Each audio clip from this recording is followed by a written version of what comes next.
ব্যাংকে যে প্রবলেমগুলো ফেস করতে হয় সেই প্রবলেমগুলো এখানে ফেস করতে হচ্ছে না। কোভিডের সময় শুরু করা রেড লাইনারের বয়স ৫ বছর।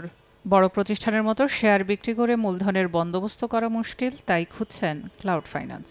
১ লাখ টাকা দিয়ে বিজনেস করতে পারবেন, কিন্তু ক্রাউড ফান্ডিং এর মাধ্যমে কিন্তু এই অপরচুনিটিটা ক্রিয়েট হচ্ছে।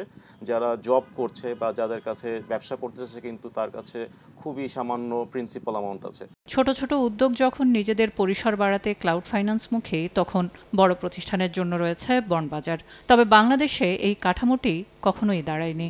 ফুয়াদুর রহমান নিজের ছোট ব্যবসা প্রতিষ্ঠানটি বড় করার জন্য ক্লাউড ফান্ড খুঁজছেন সোশ্যাল মিডিয়াতে।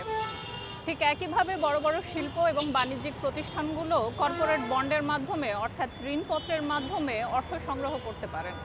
এটি ব্যবসায়িক অংশীদারিত্ব বিক্রি নয়, বরং একটি নির্দিষ্ট সময়ের জন্য নির্দিষ্ট সুদের বিনিময়ে অর্থ সংগ্রহ করা।